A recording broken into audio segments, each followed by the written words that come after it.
how to use Microsoft Copilot. Hi guys, in this video I'm going to be telling you how you can use Copilot with Microsoft.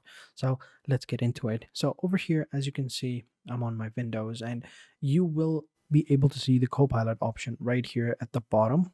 And if you click on this Copilot icon, it'll open up right here. And what you can do right here is you can start using it. Now, if you don't have this icon right here, what you will have to do is you will have to update your Windows. So just simply click on check for update.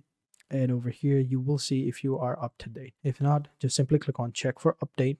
And if it has an update, it'll just automatically start downloading and installing it. So very simple. And once it's updated, you will have the icon of Copilot right here, and then you can start using it. So over here, you can see we have options, conversation style, more precise, more balanced, or more creative. You can depend on that.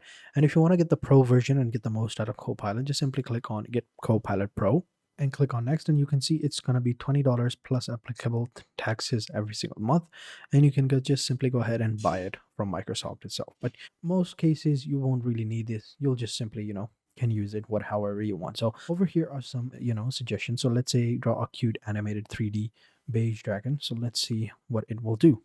And over here you can see it's generating the image. So just give it a couple of seconds. And here we go. So this is the image right here. Now it said that it was taking quite a while, so I would have to click on the image creator. So it took me right here. And this is the image it created, and it looks really, really cool. And these dragons look really, really cute.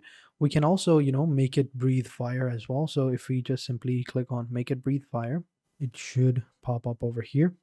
And here we go. So as you can see, they're now breathing fire as well. And it looks really, really cute in my opinion. But yeah, generally speaking, this is how you do it. This is how you use Microsoft Copilot. So thank you for watching, and until next time, take care and goodbye.